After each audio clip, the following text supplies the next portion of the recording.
la rentabilidad de vivienda. Eso, esos términos. No sé si alcanzan a ver bien. En el trabajo, entonces, distinguimos tres líneas muy importantes. La dedicada a la vivienda popular urbana, donde, como ya lo señalé, no solamente el construir casas, sino el organizarse y el pensar en el mejoramiento de los barrios y las distintas modalidades para acceder al espacio residencial. Pero también están los aportes hechos desde el Estado, la vivienda estatal, que fue fundamentalmente importante en Colombia, y cómo estas acciones entonces inciden en la construcción de ciudad, en la expansión de ciudad y en las características de una ciudad. El otro tema es el dedicado a los sistemas urbanos regionales, particularmente el del Valle del Cauca, donde hicimos un estudio a nivel, digamos, de todo el territorio del valle, la forma como se configuran entonces los distintos, a partir de los distintos asentamientos principales y las relaciones que tiene todo el sistema urbano, que tienen todo el sistema urbano, estos centros, pero siempre detrás está la sociedad. ¿Cuál es la sociedad y cuál es la comunidad que habita aquí? ¿Cómo habita? ¿Quiénes son? ¿Qué hacen? ¿Qué producen? Bueno, ¿cómo se relacionan? Y en este esquema, aquí, digamos, es una síntesis de las relaciones espaciales en la comarca de Tuluá, el río Cauca, y las relaciones con la zona de ladera. Desde las características de los poblados, de los centros, pero también de las relaciones de esas poblaciones con los distintos centros urbanos.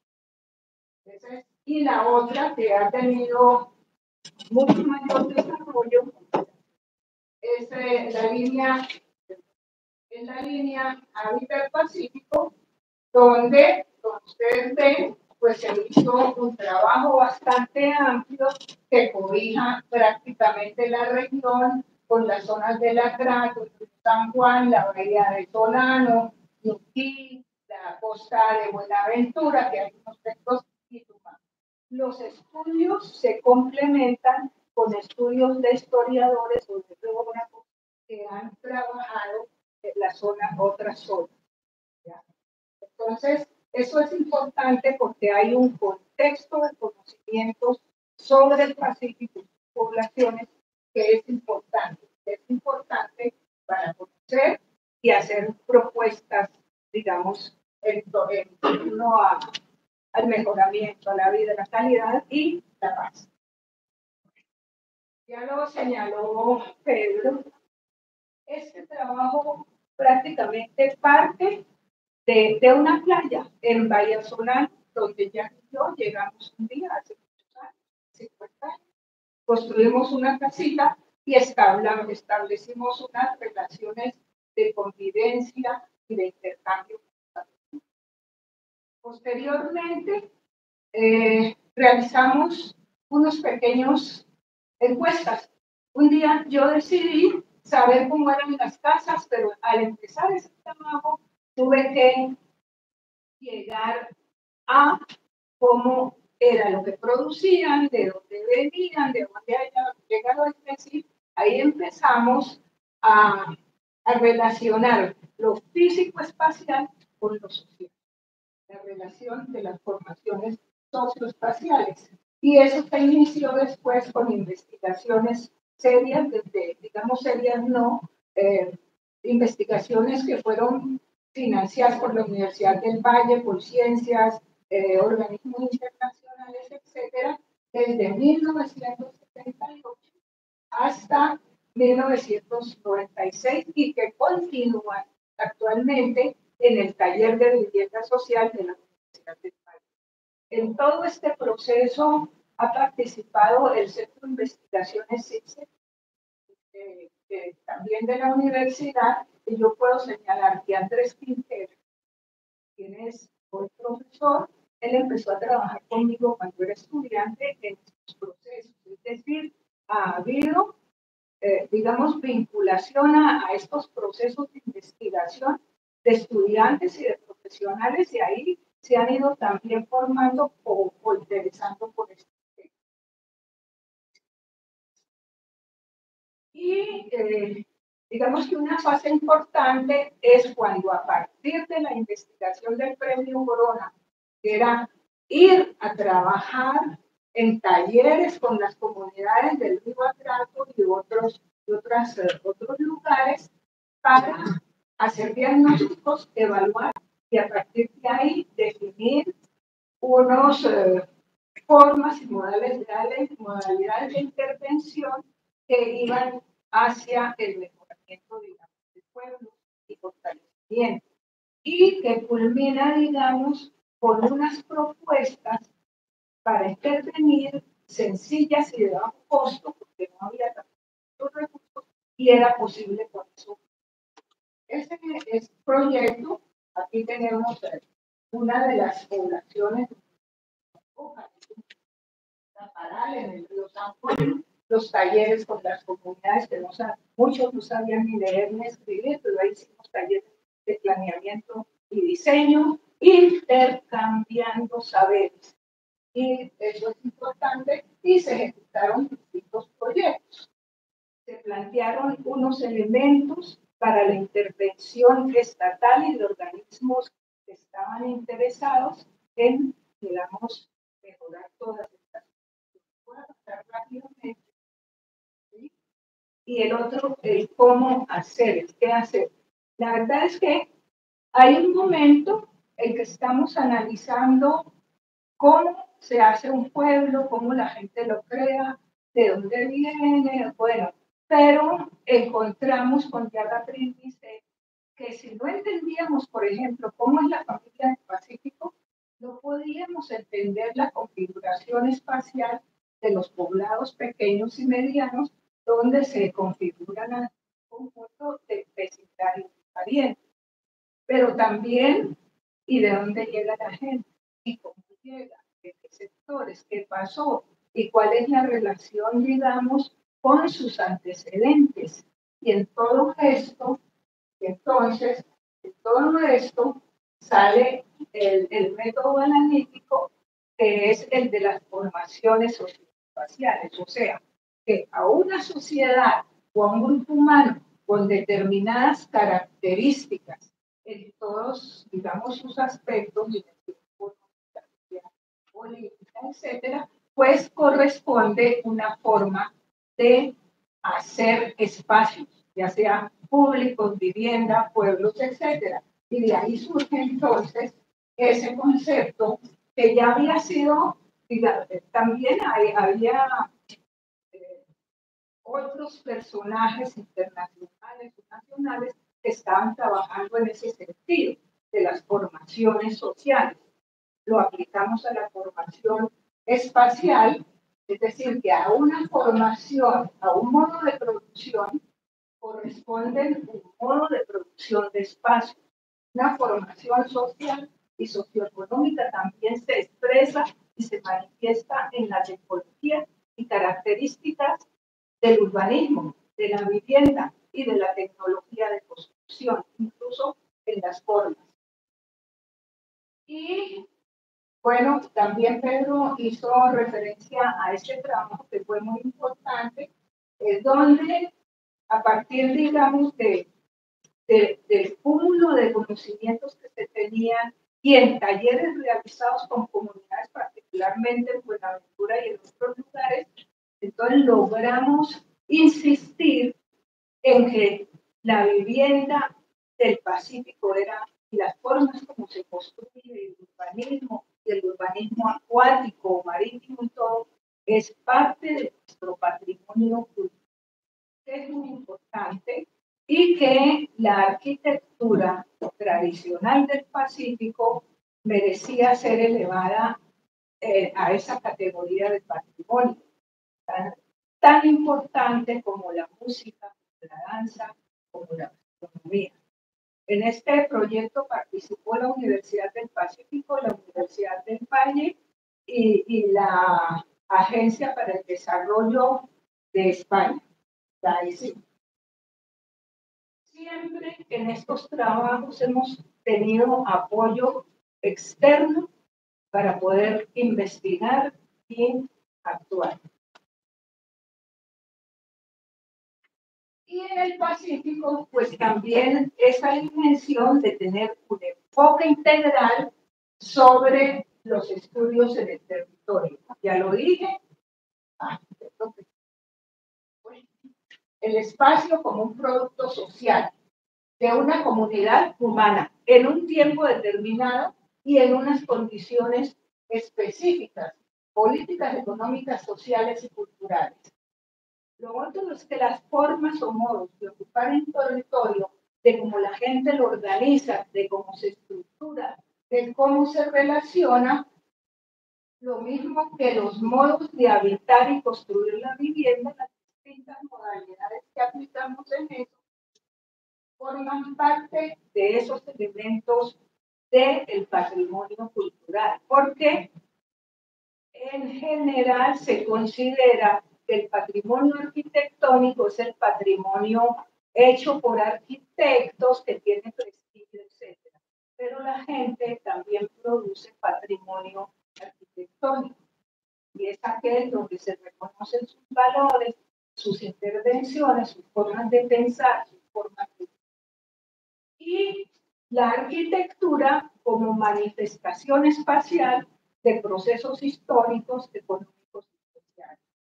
Un investigador de arquitectura muy connotado, Alberto Saldarriaga, que también ha participado en estos trabajos, los modos de habitar se establecen en un territorio a la par con sus pobladores y se transforman en el transcurso del tiempo, o sea, la historia, en correspondencia con los cambios sucedidos en su organización social, en sus actividades productivas y en sus estructuras culturales. De todo ello queda como huella la arquitectura. De tal modo que en un pueblo, en una ciudad, siempre podemos encontrar unos elementos que nos recuerdan, unos elementos arquitectónicos que nos recuerdan estas historias pasadas y esos contextos en que se producen estos elementos arquitectónicos. Acá simplemente es muy fundamental en el trabajo la relación entre la historia y la trayectoria espacial que se desarrolla en el tiempo. Hoy por hoy hacen líneas de este tipo de cosas. Y el espacio natural con sus características, la geografía. Entonces, para allá, abrir fundamental, la geografía es el piso de la arquitectura, de la ciudad, del pueblo y la sociedad. Bueno, analizamos distintos sistemas bajo el concepto de sistema, ya no solamente el pueblito como es o la ciudad como es, sino su interrelación. Y la relación, digamos, también de estas características con las características de la sociedad. Por ejemplo, en este caso, en el río Atrato, un pueblo que se llama Avecinegro y que es expresión de lo que sucedió en muchos lugares. Llega una familia, se asienta, desmonta, se casa, llegan y van llegando hijos o llegan otras personas y se configura un pueblo. Entonces, esa historia también nos lleva a la importancia que tiene la familia también en la familia y la organización. Método de investigación, combinamos todas las formas de investigación, desde la teórica, conceptual, con bibliografía, los archivos históricos, la cartografía, observaciones de campo directas, entrevistas, historias de vida, registros gráficos, dibujos, ¿no? De cómo es la situación, etc. Y aquí hay sencillamente Griselina, una mujer de 50 años en el río Atrato, participando en sus talleres, que es la fundadora de ese pueblo, taller, la participación de los estudiantes de la Universidad del Valle, arquitectura y trabajo social en estas instalaciones siempre se han vinculado. Y en cuanto a técnicas de investigación, pues son técnicas de investigación urbana y arquitectónica que se basan en esas observaciones y análisis técnicos de todo, pero hay un momento en que no podían ser solo la arquitectura, sino que entonces había los componentes de la geografía, de la sociología, de la historia, de la tecnología. Sin ese conjunto no es posible entender por qué y cómo es un pueblo, una ciudad o una vivienda hoy en día. Los talleres de diseño en Río San Juan. El otro tema es el de cómo es la región del Pacífico. Y para eso también hay distintos estudios. Además está el proyecto Biopacífico que se hizo en los 80, que es muy importante. Las características entonces de esa región, las características geográficas, ambientales, productivas, etcétera, y lo que todos sabemos, cómo es la región. De gran diversidad étnica y cultural, mestizo, espacios sin poblar, una baja densidad en unos lugares, concentración en los centros urbanos y lo que ya todos conocemos, altísimos niveles de pobreza, de calidad de vida, de necesidades básicas no resueltas, etc. También entonces lo mismo, como el medio natural, los recursos humanos con los que se cuenta y las modalidades de trabajo definen la geografía del espacio natural, definen la manera como la gente se puede apropiar del suelo productivo o residencial. Y en el caso del Pacífico, en las poblaciones, digamos, más típicas, se manifiesta, después se manifiesta en un hábitat disperso. Hay distintas tintas, ríos.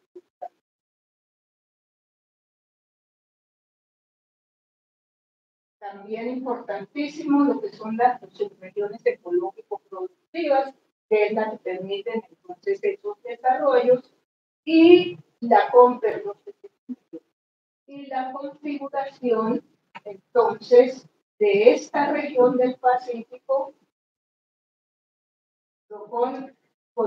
en unas subregiones. Esta es la bahía de Solano y hacia la playa de Luina, el área del litoral norte, distintas comarcas y subcomarcas que están definidas por los ríos y por las quebradas, por esa hidrografía es la que también define en gran parte la forma de poblamiento y de estructuración de la región. Donde aquí, este mapa tomado del perfil ambiental de Colombia de Diana Pombo, ¿ya? Entonces hemos definido cómo hay unos centros importantes y alrededor de esos centros importantes pues, se articula todo el sistema de pequeñas. Voy a pasar rápidamente. Y indudablemente la herencia cultural. La herencia cultural nos va a definir incluso muchos elementos de la forma como se produce la vivienda, con los elementos naturales del entorno o su configuración, su composición espacial. La herencia cultural desde el África, lo que lograron mantener cuando fueron raptados, expulsados y traídos a los territorios nuestros para ser esclavizados en la hacienda. Pero algo quedó y de todos modos hay unas huellas de artesanía y una relación, digamos, con las formas de construir. ¿Sí? Hay algo, la forma, la música, la danza, todo eso lo sabemos, tiene todos esos elementos. Y en la arquitectura, entonces, esos rasgos o elementos que se pudieron rescatar del África, de las distintas regiones de donde fueron traídos los esclavos esclavizados, la, la relación con las comunidades indígenas de colombianas que estaban acá y que en un momento determinado interactuaron y siguen interactuando con estas comunidades africanas. Y, por ejemplo, un tambo moderno en el río Nuquí, y hay una serie de características pues, también que la relacionan con la naturaleza, etcétera, etcétera. Y toda esta herencia cultural se manifiesta en en el espacio, en la forma como se ocupa el espacio público o el espacio privado, las casas. Muy importante entonces en términos de la historia, entonces analizamos distintos modelos de organización del territorio. Y esos modelos de organización del territorio, pues corresponden a unos periodos históricos, en cada uno de los cuales unas determinadas características. El precolombino, el autóctono, que fue reemplazado, que todavía tenemos rasgos, el colonial minero esclavista, que sustituyó el sistema propio que teníamos aquí de poblamiento y de organización del territorio. Y un periodo supremamente importante, que es el de colonización agrícola afrocolombiana, donde se da un proceso de ocupación de las tierras, de los riberas de los ríos y de las costas, que es muy similar al denominado proceso de colonización antioqueña. Es un proceso de colonización realizado por descendientes afrocolombianos. Y el actual, ¿ya? Donde pues, se conforman unas redes de asentamientos y se fortalecen los centros urbanos, etcétera, y ya hay mucha mayor relación entre los centros urbanos y los pequeños asentamientos. Todo eso configura modalidades diferenciadas de organización productiva, espacial y residencial en cada uno de esos periodos. Y entonces, en el modelo colonial esclavista, esa experiencia que conocemos, la voy a repetir, porque realmente llegan a los depósitos de oro, se instalan, los españoles instalan unos enclaves de producción aurífera basado en el régimen de la esclavitud y se instalan los famosos reales de minas que también se conocen y unas ciudades en el Pacífico eran precarias. Estaba la de Quibdó, la de San Juan, Buenaventura. Estas ciudades vienen prácticamente de reales de minas de esa época. Y bueno, ese sistema esclavista de todos modos culmina, pero era, digamos, los componentes de la organización de ese territorio colonial. Este es un esquema que realizó Jack sobre el río Atrato, donde tenemos el río, los afluentes sobre el Atrato, esta es la zona baja y un poco las colinas, y como los reales de minas estaban más, un poquito más en las zonas medias o altas, y había unos sitios de rosas y de platanares para producir la comida de los esclavos y la comida de los adultos. Y el poblamiento entonces era en medio de la selva, ¿ya? Donde se explotaba el oro, las minas, se sacaban y se producía un poco de. ¿Qué pasa? También lo voy a repetir rápidamente, y es que a partir de la ley de manutención de 1850, la libertad de vientres, y en 1851 los esclavos no podían salir del territorio del Estado, pero con la manutención adquieren el derecho de visitar. y eso les da la posibilidad de migrar. Por otra parte, salen en busca de tierras, ya ellos están en las tierras de los campos, salen en busca de tierras para producir, para asentarse, para construir sus viviendas. Y esa población de ascendencia africana se dispersó a través de los ríos y de los montes. Ahí se configuraron distintos corredores fluviales. Esta es una fotografía del río Atrato que muestra las características de vida y la relación de la gente con el río, que es absolutamente estrecha, para hacer todo. La vida llega por el río, la muerte por el río, por el río, la vida. Y de todos modos, algunos esclavos habían comprado su libertad porque estaban en los placeres, ustedes saben, para que eran un poquito de oro, para hacer comida, pero otros se habían fugado, también los invasores que habían estado en el mundo. ¿Ya? Incluso se dice que amparados por los espíritus.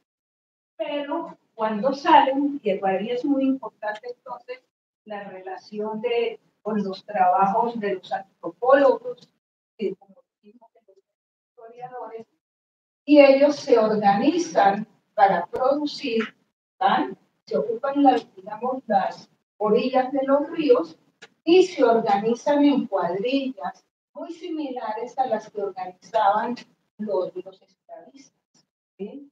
Mire, Nina Friedman en su trabajo sobre el río Pelmandí, en Barbacoas, nos muestra la organización de estas comunidades a la orilla de los ríos, articuladas, digamos, la ocupación a las familias y las redes de familias, como a partir de un ancestro vocal, entonces se van distribuyendo esas tierras, como hay minas, como hay sembrados, etcétera, etcétera.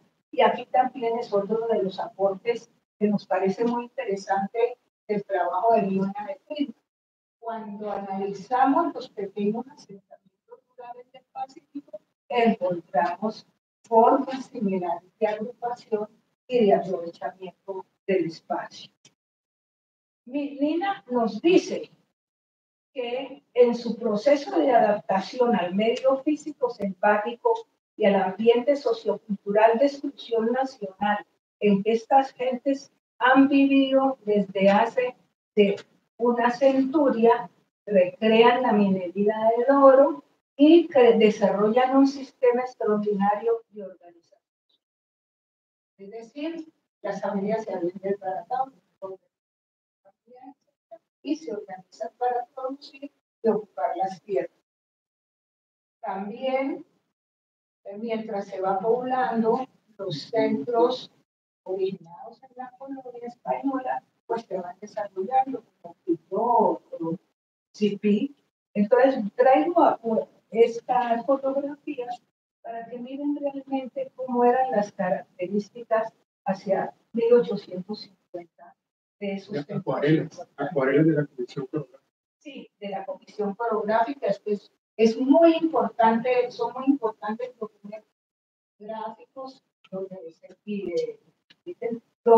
usted puede encontrar muchos elementos desde el punto de vista de la geografía y de la se los recomiendo mucho. El otro capítulo, digamos, el otro periodo es ese de la colonización agraria afrocolombiana. Como señalamos, los esclavos libertos o liberados o sus descendientes se dispersaron por los ríos. Me fui demasiado. Listo. ¿Ya? Ellos entonces empiezan a fundar un tipo de pueblos muy original, un organismo muy original. Acá ustedes pueden ver, este es el plano del Chocó, es que la geografía es fundamental para entender todo. El plano del Chocó, el río Atrato, el río Baudó y el río San Juan. Y cómo desde las zonas centrales, donde estaban instalados los reales de minas, la población se deslizó hacia las costas. Y En ese proceso incluso la población afrodescendiente encontró aliados en pedazos indígenas y bajaron y configuraron unos pueblos mixtos hacia la costa. Entonces puedes ver cómo el poblamiento concentrado se dispersó por estos ríos con asentamientos de este tipo, configurados por el papá y la mamá y posteriormente los hijos. Eso, una familia es la que configura este pueblo y si esta familia crece, el pueblo va creciendo. El hijo se casa con la mujer, con el marido y entonces van surgiendo nuevas casas y se va a configurar un pueblo. Nosotros también, entonces, como el poblamiento y la producción se hace en pequeñas parcelas a la orilla del río y un campesino podría tener varias parcelas para suplir este momento inicial con los elementos del desmonte se construye un rancho, etcétera, y de ahí se va conquistando un lado y a medida que se fortalece, por ejemplo, la producción, se van consolidando hasta tener, como en este caso, aquí en este mapa, ¿qué es lo que pretendemos mostrar en este mapa? Cómo los puntitos rojos son los centros principales, pero miles y miles de aldeas. En 1994 encontramos, a partir de los censos que hacían los malarios, cerca de 5.000 pequeñas poblaciones de menos de 20, 30 y 40, 50 años. Los malarios eran quienes iban al campo y para combatir la malaria ellos fumigaban y ellos llevaban a los niños, pero hicieron un trabajo muy importante, que fue elaborar mapas. O sea, que hicieron, entonces ellos señalaban en esos mapas cada pueblo, el número de familias que había, y eso nos permitió, digamos, evidenciar un poblamiento que no se había evidenciado. Después, actualmente está, por ejemplo, el trabajo de este profesor Arteaga sobre los vacíos urbanos y los vacíos de la geografía, que trabaja como no ni los cronistas, ni los historiadores, ni nadie había hecho el descubrimiento de muchos lugares poblados en el Pacífico. Y con los nuevos métodos, sistemas de información geográfica, etcétera, va evidenciando vacíos de poblamiento. O sea que todo este tipo de trabajos se van como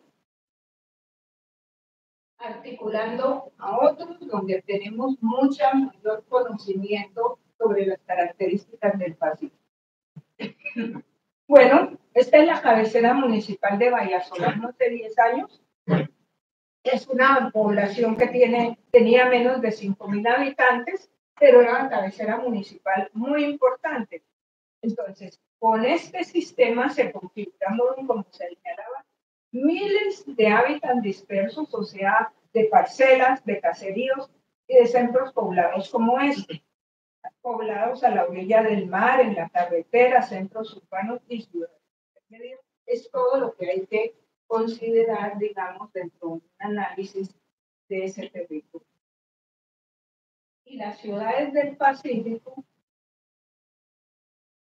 Quibdó que tiene un origen muy similar, o sea, la orilla se va expandiendo, sube por las colinas y hoy en día está por ahí Tumaco con la ocupación del continente y las islas, Buenaventura, este es Guapi también, esta es la desembocadura del río Guapi en el mar, pero estos pueblos pequeños, digamos, son muy importantes en términos de la prestación de servicios y de servicios de todo tipo, pero además han acumulado que ha llegado población expulsada de las áreas rurales cada vez más.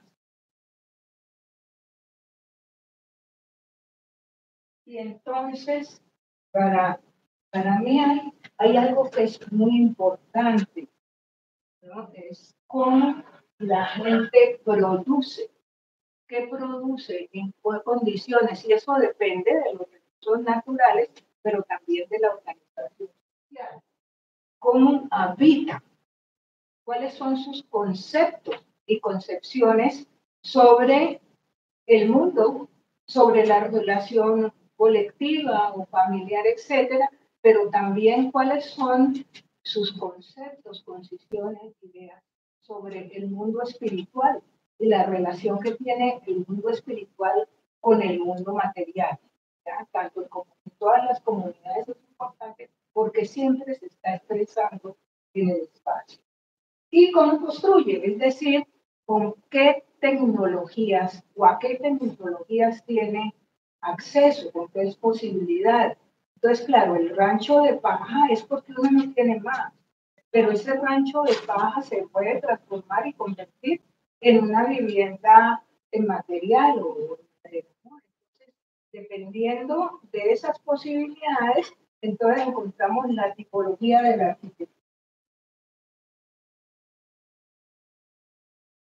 Aquí tenemos otra fotografía de Quito, como la forma como, digamos, ocupa, estos son hábitats anfibios, Buenaventura, Tumaco, etc. Y algo también muy importante de lo que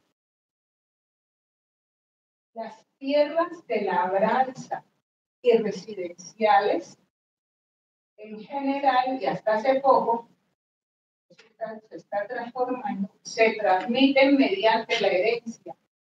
No se compra, no se vende. Y heredan los hijos, los nietos o cualquier familiar.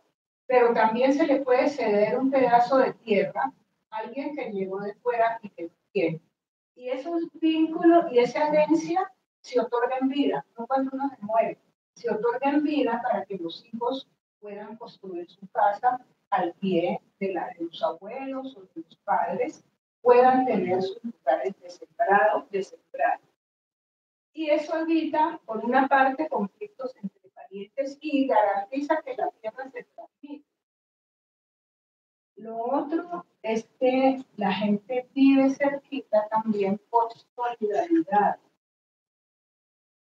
para acompañarse, para apoyarse en labores productivas y domésticas, para atender los acontecimientos de la vida familiar y doméstica, el nacimiento, la muerte, la enfermedad. Entonces, son poblaciones donde la solidaridad familiar es fundamental.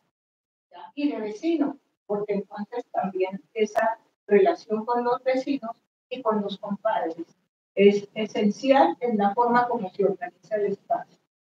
Bueno, eso está cambiando, ustedes lo saben, porque cambian las ideas, porque cambian las formas de pensar y entonces se va transformando, digamos, pero de todos modos siguen siendo importantes. Y la tipología de vivienda a la que me refería. Entonces, que evoluciona desde el rancho en Palmas, con elementos del cerillas, muaduas, etcétera, llega un momento en que se transforma en la vivienda esa bonita de colores, con techos de zinc, cuando llegan los techos de zinc, y se puede reemplazar entonces la palma por cubiertas de zinc, el color como protección de la fachada, de la madera de las unidades, pero también como un elemento decorativo muy importante, y la adopción de las formas modernas de construcción industrializadas. Bueno, esto lo analizamos, estas son las más adecuadas a esas características, estas no, y bueno, también entonces, como en las ciudades, pero coexisten con las formas tradicionales de ocupación del espacio. Y hay cambios, hay rupturas, pero hay persistencias. Y no, el barrio La Yesca también es digamos, el área urbana, es decir, también hay una sociedad diversa y dependiendo de lo que soy y de lo que tengo, entonces también vivienda, cualquier lugar del país. Y hay que reconocer el palafito como una forma de solución de un problema, de una necesidad de vivienda que es muy adecuada, que tiene unos inconvenientes, pero que se mantiene y que sigue creciendo, ¿sí? Y donde hay muchas lecciones que aprender en términos de la forma como el hombre da su vivienda, condiciones naturales. Palafito en Buenaventura. Palafito en Buenaventura, donde ustedes ven pues lo imposible, está en la dimensión de la casa y aquí 2, 3 veces los pilones. Y esto hay que estarlo reemplazando.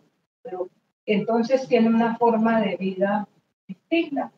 Cuando el mar sube, es acá y hay la calle, cuando el mar baja. Pero hay que analizarlo, hay que ver qué es lo que tiene y por qué se mantiene y cómo se puede mantener. Hay distintas. Sobre eso CBC hace muchos años, hace más de 20 años, propuso la construcción de unas plataformas para que la gente. Es decir, también hay historia de las acciones y de las intervenciones del Estado que hay que recuperar. Y el urbanismo anfibio, ¿cómo podemos? Está Buenaventura, ustedes la conocen, la zona del puerto, la zona, digamos, más está sobre el territorio seguro y lo que ha sido ganado al mar, las tierras ganadas al mar, que tienen de ser reconocidas, etcétera, y que es una forma posible hasta el.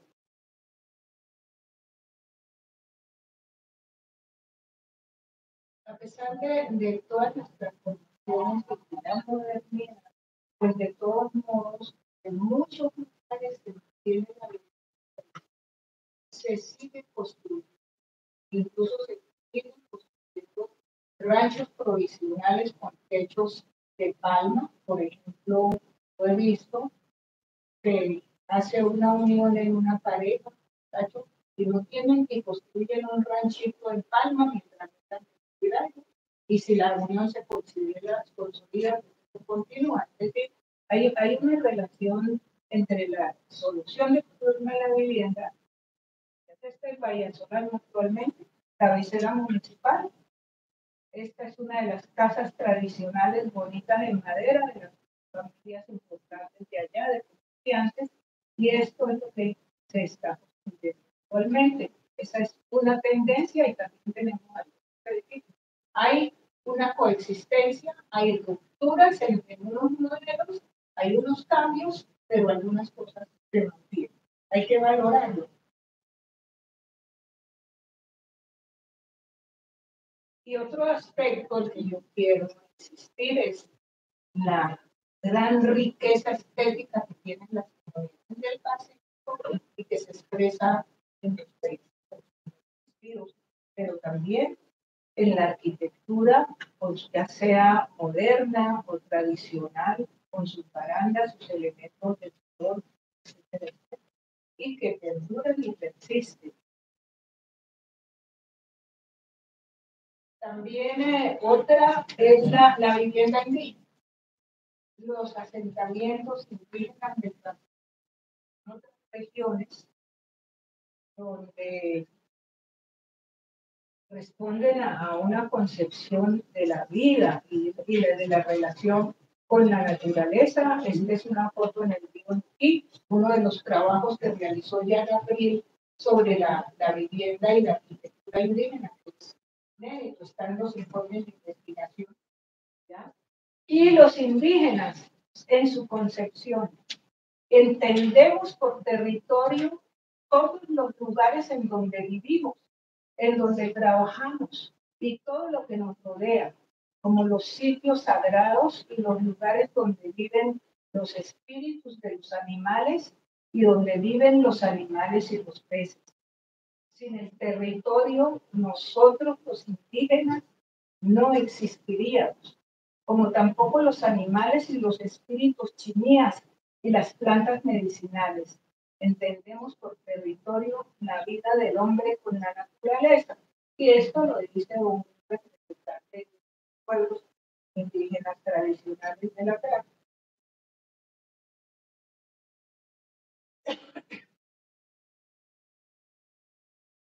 Este es un asentamiento indígena en el río Nuquí. Yo los denomino como pueblos de indios modernos, porque muchas veces resultan de una concentración que se hace o para utilizarlos para dominarlos. Y entonces encontramos estos pequeños poblados con esta tipología de vivienda que tiene, podemos considerar como, que se consideran como de 3 pisos, que son construidos con elementos naturales. El piso alto de abajo, se guardan animales, cosechas, etcétera, nos protege de la humedad, nos protege de los animales, ponemos una escalera que se quita del tronco para que se suban. El piso segundo, la plataforma de piso donde se desarrolla la vida de la familia, y la cubierta donde viven los ancestros y se guardan alimentos. Y esa casa ya la denominaba como transparente. El ojo la atraviesa y llega hasta las casas vecinas, las áreas públicas, el entorno agreste, el río y el mar de Cali. Además de las comunicaciones visuales, la casa transparente con su amplio alero elimina olores, humos y humedad. Garantiza frescura y ventilación y mantiene una iluminación suficiente sin directo. Y a veces se les adicionan unas plataformas de piso que se adoran, donde se pueden delimitar, por ejemplo, espacios para dormir, la alcoba del matrimonio, para tener una cierta intimidad, y unos elementos para el cultivo. Esas son las características de la vivienda aborigen, que también se ha ido transformando, incluso con techos de zinc, la planta no es rectangular, la planta es cuadrada, pero mantiene unos determinados elementos. Conclusión con todo esto. Consideramos como patrimonio urbanístico y arquitectónico el proceso socioespacial a través del cual una parcela de producción se convierte en un pueblo donde hay más casas, donde hay después un pueblo calle y donde se van, digamos, anexando otras calles. El rol de la familia ampliada, de las redes de parientes y de la herencia en vida de tierras productivas para vivienda. Si se rompe esto ya no, porque además, digamos, de configurarse redes de aldeas, de pequeñas poblaciones, se configuran redes de intercambio, redes para ir y venir, redes de apoyo, eso es fundamental, y también se encuentran en las ciudades, en y otras a barrios de tipo urbano. La morfología que tiene estrechos nexos con los sistemas socioculturales y productivos y el medio ambiente. Otra cosa, la importancia del espacio público y colectivo sobre el espacio privado. El rol de la calle, la importancia de la calle y de estos lugares como lugares de encuentro. Y los modelos urbanísticos. Así como para terminar, entonces, de ya.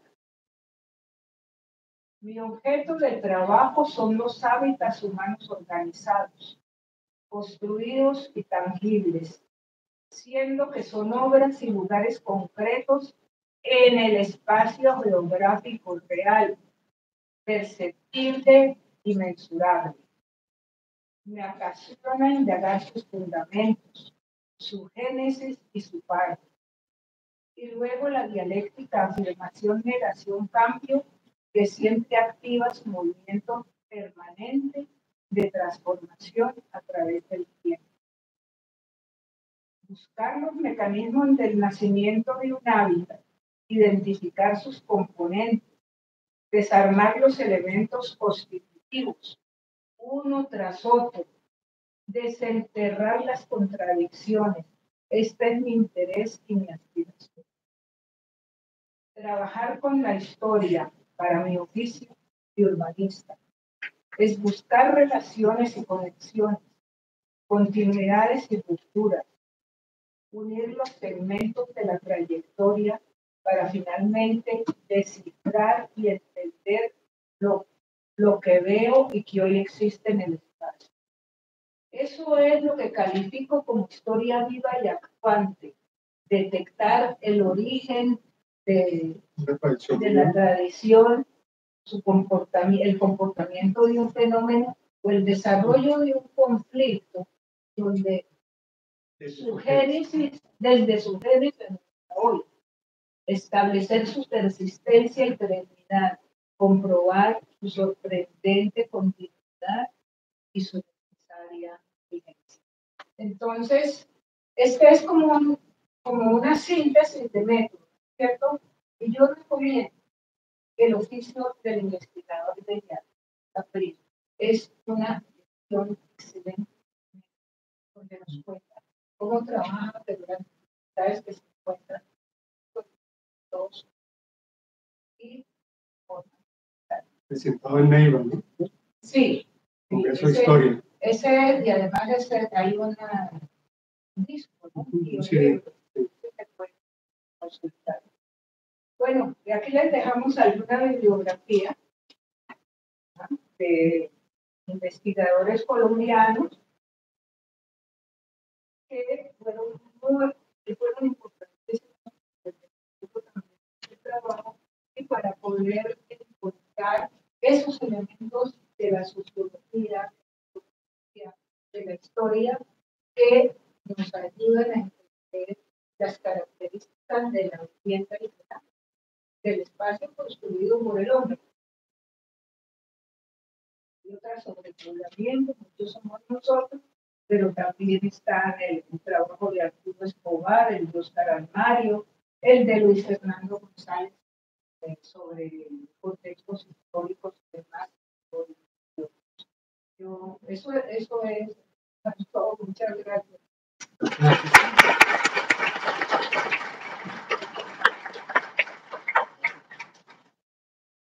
Bien, bueno, entonces tenemos un espacio de unos tiempos. Si quieren preguntar o hacer observación a la presentación de la profesora Gilmour, por favor.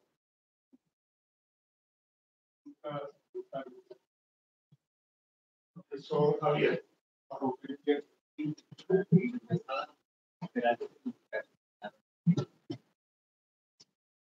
Inquietudes, muchachos, ¿no? Bueno, lo primero, Gilma, felicitarte por este rápido recorrido que hiciste a tu obra, acompañado del maestro Jacques April. Fue una muy rápida mirada porque los que conocemos medianamente tu trabajo sabemos que es muchísimo más.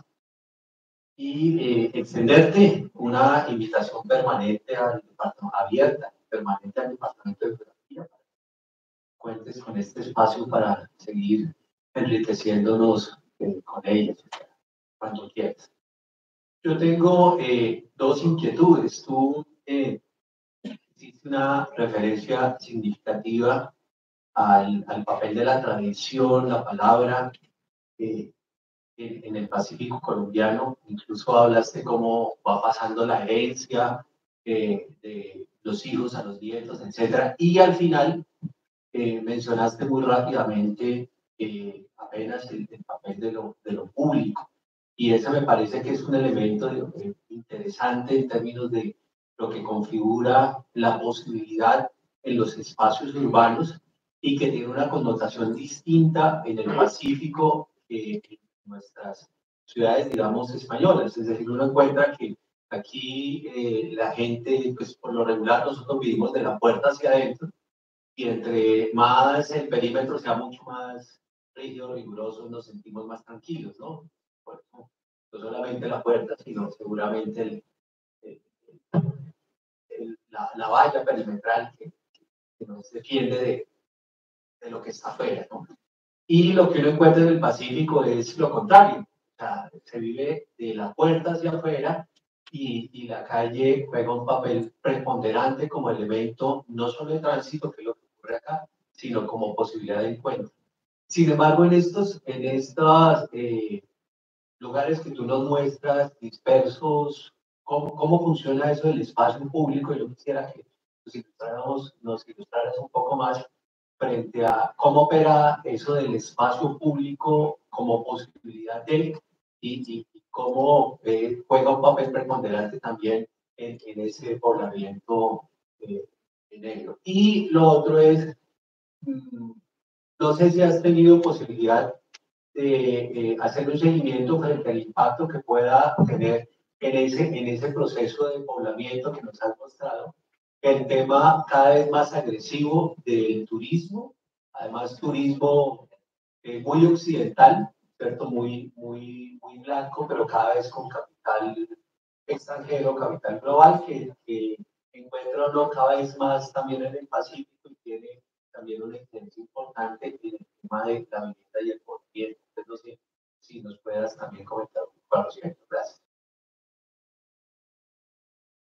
Bueno, en cuanto al espacio público, el espacio yo lo llamaría más que público colectivo, ¿ya? Entonces la calle juega un papel fundamental en los pequeños asentamientos, donde hay una sola calle, donde todo sucede en la calle, ¿sí? De puertas para adentro es una vida íntima, pero la gente se sienta en el borde de la casa a ver pasar al vecino, sale a trabajar, ahí juegan los niños, etc. Entonces, eso es fundamental porque, por ejemplo, en proyectos de mejoramiento y de producción de vivienda nueva, debe tener mucha importancia esos lugares de encuentro, esos sitios donde la gente se reúne. Y así sea un ranchito, ellos siempre tienen lo que llaman la sala comunal o la casa comunal. Entonces, en un momento determinado, el mejoramiento puede, de calidad de vida, etcétera, puede iniciarse con un equipamiento de tipo colectivo y el respeto de esos espacios. Indudablemente hay transformaciones cuando crece el pueblo, pero cuando llegan otros actores a vivir aquí. Entonces puede perder importancia. Sin embargo, todavía en Buenaventura o en Quibdó o en Santa Marta también, estamos hablando del Pacífico, es muy importante la relación de la casa con la calle, el poderse sentar uno al frente de la casa. Hay una amiga que me decía, y ustedes lo saben, no, pero es que aquí el novio no entra a la casa, uno se sienta afuera y él sale a hacer visita allí, ¿ya? Entonces, y eso se mantiene mucho, el lugar donde se juega, el lugar donde se reúne, se cierra la calle para velar al muerto, celebrar un matrimonio, ¿no? En cualquier circunstancia. Es esencial considerarlo como un elemento que habría que mantener en una propuesta urbanística. La otra era el norte juega, el turismo. Bueno, hay algo que yo no dije, pero es que más que el turismo, antes que eso, está la violencia y la expulsión de las comunidades, primero por los paramilitares. Digamos, nos tocó también la época donde la guerrilla, las FARC estaban en los ríos, pero digamos que más bien participaban con las comunidades, después eso se volvió, se cambió, etcétera, pero la expulsión violenta que han hecho los paramilitares desde los años 80 y 90 ha hecho que mucha población huya, que se abandonen las casas, que cambien, y lo que estamos viviendo actualmente, los paros armados, la gente confinada, la gente que no puede salir, eso es mucho más importante y ha hecho mucha más mella que yo diría el turismo. Y el turismo tendríamos que verlo de acuerdo con las características y categorías de los asentamientos, ¿no? Porque en muchos lugares está, digamos, se está desarrollando un tipo de turismo que pretende ser ecológico, que pretende trabajar con la comunidad, etcétera, y eso podría ser. Pero para mí lo peor que existe en la construcción de este turismo es que de pronto realmente no se vinculan a las comunidades al desarrollo turístico, sino que ellas son las mucamas, las empleadas del trabajo, o ellos son los rancheros, etcétera. Entonces, tal como se está desarrollando, no es posible como un elemento de desarrollo, sino que es de deterioro. Estamos llegando. ¿Qué pasa también? El otro tema es el problema del saneamiento básico y de los servicios públicos. La gente no tiene agua potable, la gente padece. En este momento nos estamos muriendo de sequía a la orilla del río y a la orilla de las terrazas y del mar. Y entonces esos problemas que no son resueltos sí afectan muchísimo más. Entonces ahí tendría, por ejemplo, en términos del saneamiento básico, la aplicación de tecnologías alternativas que puedan resolver el problema. Sin embargo, esas tecnologías alternativas han resultado muy débiles frente a la manipulación humana y cosas por el estilo. ¿Qué quiero decir? Que hay unos problemas que resolver de otra manera con nuevas tecnologías y que primero, antes de desarrollar, digamos, turismo en estos lugares apartados, hay que mejorar calidad de vida de la población y tener un esquema y una política de turismo que los involucre como participantes, como actores y no como servidores. Y no me acuerdo la otra pregunta que hacías. Miren, porque se desarrolló incluso hace como 20 años un proyecto que se hizo en Buenaventura y en otros lugares de cabañas turísticas para que la gente pudiera recibir en su cabaña a alguien que se iba a compartir. Pero la concepción a la hora de la verdad, ¿cuál fue? El turista tiene que llegar a padecer las incomodidades que tiene quien lo recibe. Entonces yo pienso que en otros lugares, creo que en el área de Nuquí, se está desarrollando unas experiencias de turismo interesantes, donde está vinculada la comunidad, donde ellos participan, etc. Lo malo es que están llegando, digamos, unas empresas, llegan a una playa, llegan a un lugar y ellos constituyen allí una clave turística. Eso es lo que yo os podría decir hasta ahora. ¿Qué más?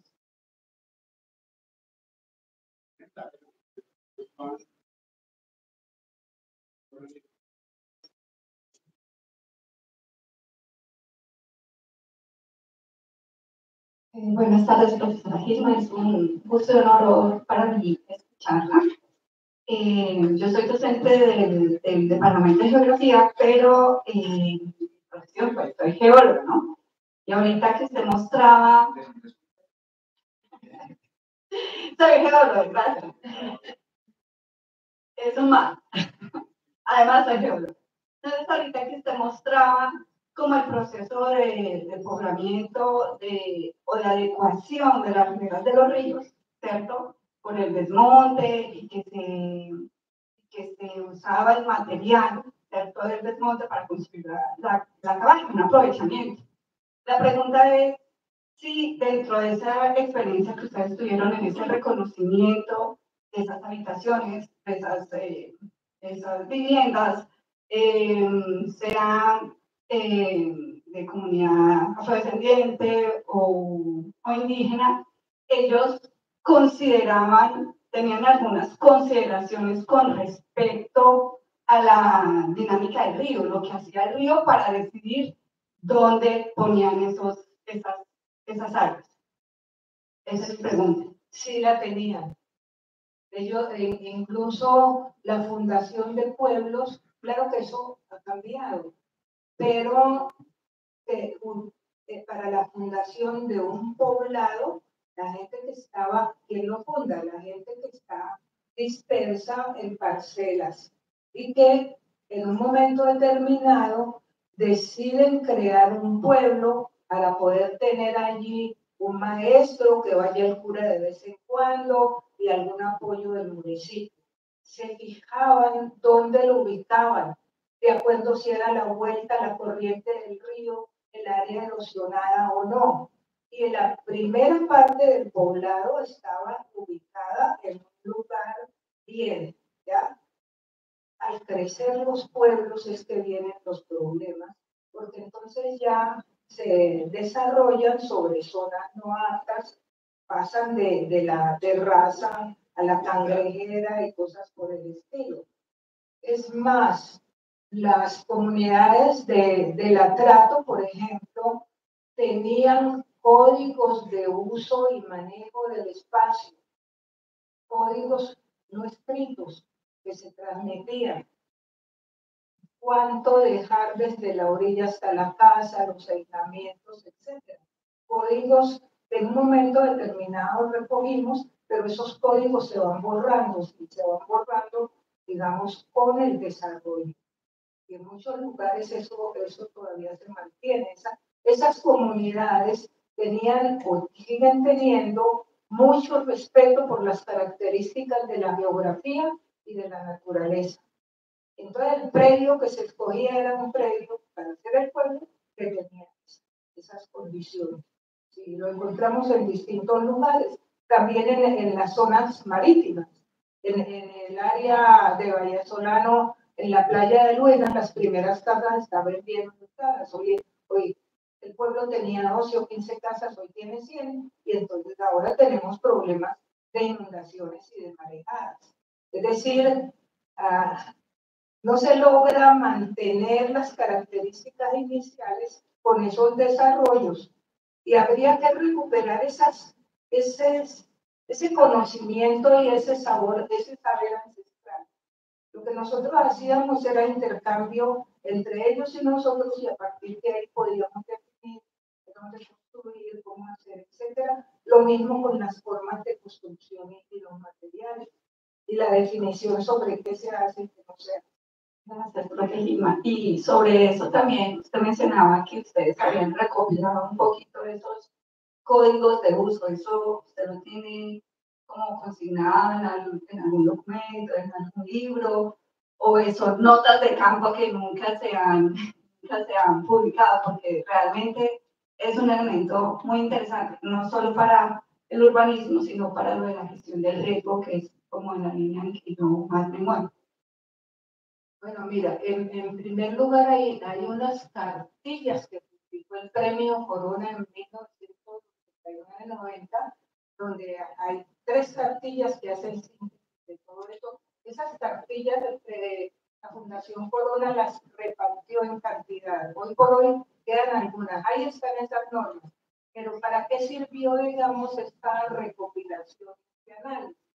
A partir de allí se hicieron recomendaciones a organismos como el DIAR, Desarrollo Agrícola y Rural, para sus programas de mejoramiento de aldeas y de vivienda. Unas recomendaciones que aplicaron, hay unos documentos, ¿ya? Y eso se mantiene todavía, digamos, en la mente de algunas personas, pero es cierto. Las formas de construir también, hay no se que recuperar. En un momento se aplicaron, ahora estamos en una... Irma, esas publicaciones están en el CICSE, su mayoría, o en la biblioteca también. Aquí están, CICSE, ¿qué tienen? ¿Qué tiene? Porque lo que también podemos hacer es... Pero están en PDF. Bueno. Entonces, Andrés. Yo. Sí. Hay publicaciones en PDF, hay cartillas, hay distintos materiales que están en el CICSE, y en la biblioteca también hemos pasado siempre los documentos. Andrés es Andrés.Quintero. Punto Rojas, porque hay otro. Ok, Andrés.Rojas. Sí, sí. Gracias, Andrés. Profe, una pregunta. Le tocó vivir el tema de los DAI 70, títulos colectivos, consejos comunitarios en Conejo, en Loapro, y los resguardos indígenas con sus cabildos. Si todo esto confluye o converge allí en el litoral pacífico colombiano, como usted lo ha mencionado.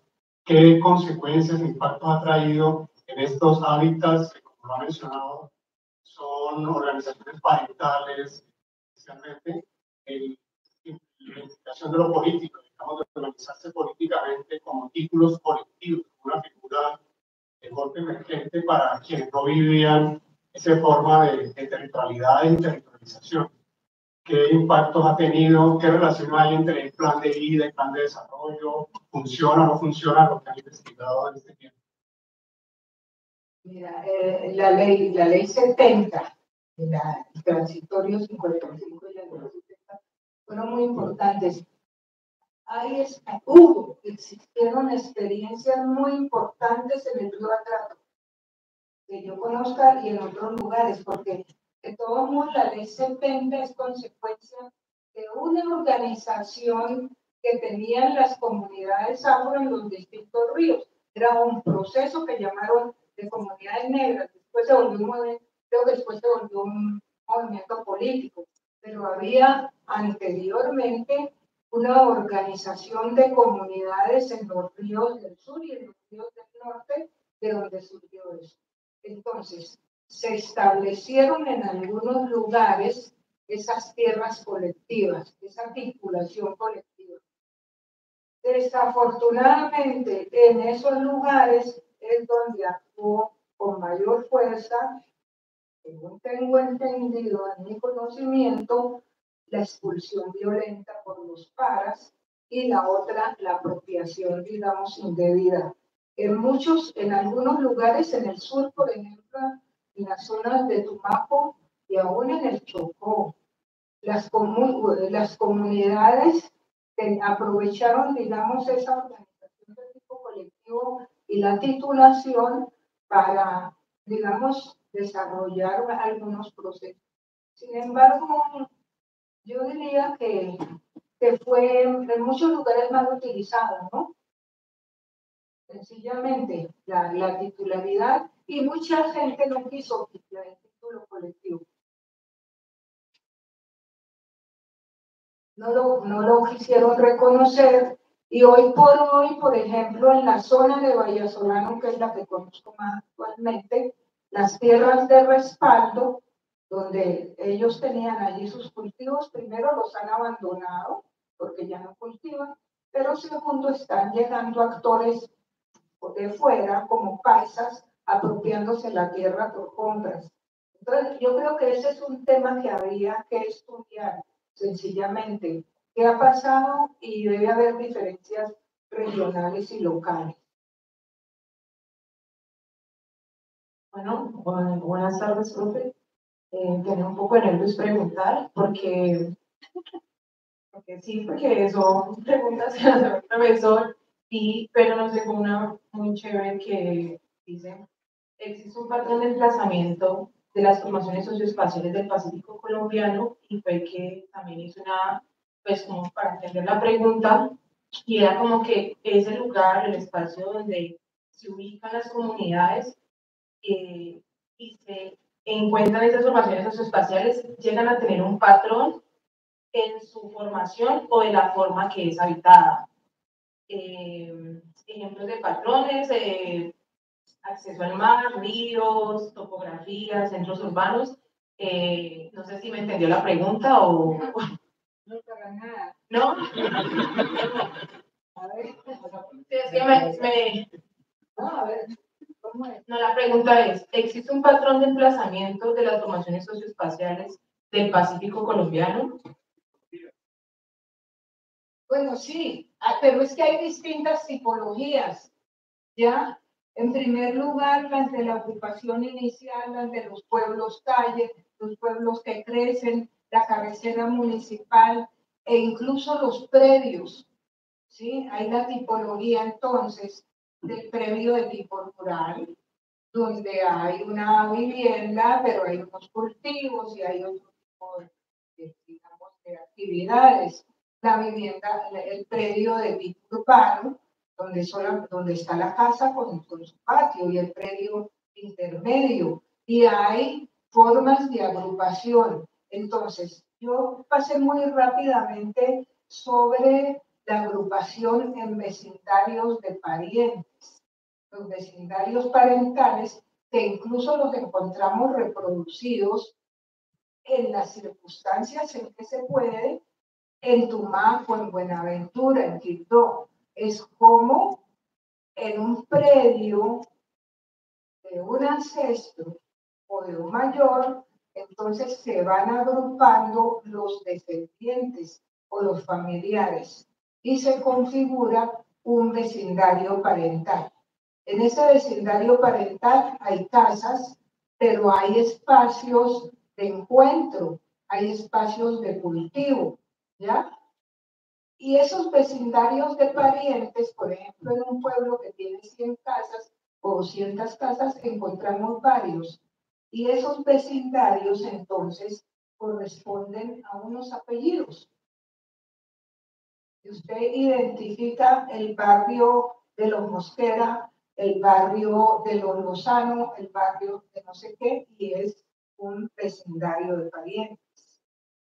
Pero hay patrones de organización de la vivienda y del pueblo donde, vamos a lo anterior, donde hay un respeto, digamos, de unas normas mínimas de urbanización consuetudinarias, donde se define cuál es el ancho de la calle, cuál es el aislamiento, cuánto debe tener el predio, etcétera, etcétera. Entonces hay patrones y formas. Y la tipología de la vivienda es diversa y variada. Aquí la que mostré es la tipología a partir de la materialización, o sea, de los materiales que se construyen, pero también se analizan las formas organizativas, ¿ya? La sala, el comedor, la ventana, si es de 2 volúmenes o no, si es de más pisos, etc. Sí hay unos patrones de distribución y uso del espacio como de construcción. No sé si con eso.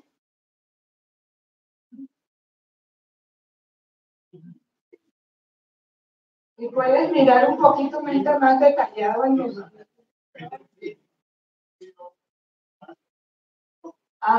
Entonces, indudablemente, es distinto el pueblo de la orilla del río, ¿sí?, que el pueblo del mar. Donde, ¿qué es lo que tiene, por ejemplo, en el mar que representa la gente? ¿Hasta dónde sube la marea? ¿Cómo vienen los vientos? ¿Cuál es la distancia? ¿Cómo me expreso? Y en los pequeños asentamientos, lo que señalábamos, los mejores lugares, las partes generalmente se ubican en la parte más alta, protegida de la humedad, con unas diferencias, unas distancias. Pero sí hay, lo que yo señalaba era que había unos códigos de distribución, cómo se distribuye, etcétera, de uso, cómo se usa el espacio público, que será el espacio público colectivo, que tiene y sigue teniendo mucha importancia frente al espacio privado. Muchas veces la casa es un lugar donde se duerme, donde uno se protege, ¿no? Y tal vez trabaja en la cocina, pero no trabaja en la casa. Ese es dependiendo entonces del tipo. Bueno, muchas gracias. Me uno a los reconocimientos, profesora, por acompañarnos durante esta tarde. Tengo una inquietud. Al principio usted decía que efectivamente gran parte de los apoyos que permitían implementar algunas de las propuestas eran básicamente externos. Pues todos sabemos que efectivamente una de las características que ha tenido lamentablemente la región es la poca atención estatal, ¿cierto? Desde el punto de vista incluso de la inversión. Entonces la pregunta es hasta qué punto esa falta de apoyo, digamos, estatal, pues ha afectado, digamos, esos procesos de ocupación espacial en la zona pacífica. Y relacionado con ello, digamos, cómo puede influir la manera de organización social, en donde no existe tanto la propiedad individual privada, sino los espacios colectivos, tanto en indígenas como en negros. Bueno, pues es que es típico el abandono, digamos, estatal, ¿no es cierto? Y el atraso, las malas condiciones de vida que tenemos porque no se hacen las inversiones. Pero yo también diría algo, es que otro elemento son las políticas del Estado en relación con las poblaciones, en relación con la ciudad, etcétera, y las inversiones. Y eso ha sido muy variado. ¿Sí? Ha sido muy variado. A veces sí, a veces no, en términos generales. En muchos de estos procesos participó, por ejemplo, organismos como el plan, como de Chocó, la Corporación de Desarrollo de Chocó participó en el río San Juan financiando el mejoramiento de los poblados. ¿Sí? En Vallesolano, el Plan Nacional de Rehabilitación también estuvo presente, además de, pues, de los apoyos combinados de otro lado. Pero sí, el Pacífico ha sido abandonado o no ha sido atendido desde siempre. Y eso es lo que genera, pues, una cantidad de conflictos y demás. Buenas tardes, profesora. Mi pregunta es, ¿cómo entender, digamos, desde la configuración misma del Estado? El Estado colombiano siempre ha sido centralista, excluyente, racista, en términos de que ha excluido, digamos, a los pueblos originarios, tanto afro como indígenas, de la misma configuración de Estado. ¿Cómo entender, digamos, la región pacífica, no desde el nivel central, sino desde las expectativas que las comunidades negras hoy tienen? Es decir, del 91 para acá han ganado cierta capacidad organizativa y cierta interlocución. Incluso se habla de una nación negra excluida ahí. ¿Cómo entender dentro de la geografía, digamos, esos límites o disputas sobre lo que está establecido, digamos, por ejemplo, la frontera entre Chocó y Antioquia, que se quiere colonizar o se quiere como romper? Pero cómo entender, digamos, desde lo organizativo, desde lo negro, esa reivindicación por ir más allá incluso de lo que el Estado les da. No sé si la pregunta sea clara. Me cuesta trabajo de todos modos responderla, porque lo que yo sé que había un proceso muy fuerte de organización que se ha ido perdiendo, ¿no? En unos lugares, en otros no, porque es que eso es absolutamente desigual. La acción de todos modos con la expulsión de la gente también rompió muchos de estos procesos organizativos. Ellos tienen yo no puedo decirlo desde mi perspectiva, cómo es la perspectiva. Sé que hay distintos procesos organizativos, reivindicaciones, pero que es diferenciado según los lugares. ¿Sí? En unos lugares se ha mantenido esa gran capacidad organizativa que tenían esas comunidades precisamente a partir de los lazos y los vínculos de solidaridad, de compadrazgo, familiares, etcétera, que se han ido rompiendo. Y esos procesos de organización en este momento yo no sé cómo andan en todas partes. Conozco algunos lugares donde se acabó, ¿ya? Donde se acabó y de pronto hay un pequeño grupo que intenta como organizarse para tener algo, pero depende también es del político y entonces ahí está el que voto por fulano o voto por mengano a ver qué me da y qué no da y entonces también digamos esas intervenciones desde los políticos y no desde la política también inciden muchísimo. Pero creo que ese es un eje de indagaciones y de trabajo que pasa actualmente, porque es que es muy difícil organizarse también cuando uno está amenazado permanentemente, porque si se reunió con el fulano, no sé qué, o lo matan o lo pegan, cosas por el estilo, o lo expulsan.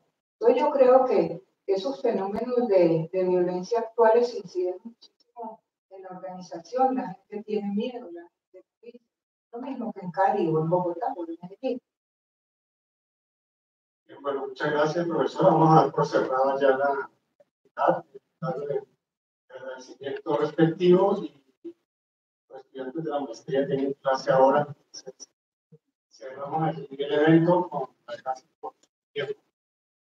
Yo les agradezco muchísimo. Así que un aplauso para ustedes. Muchas gracias.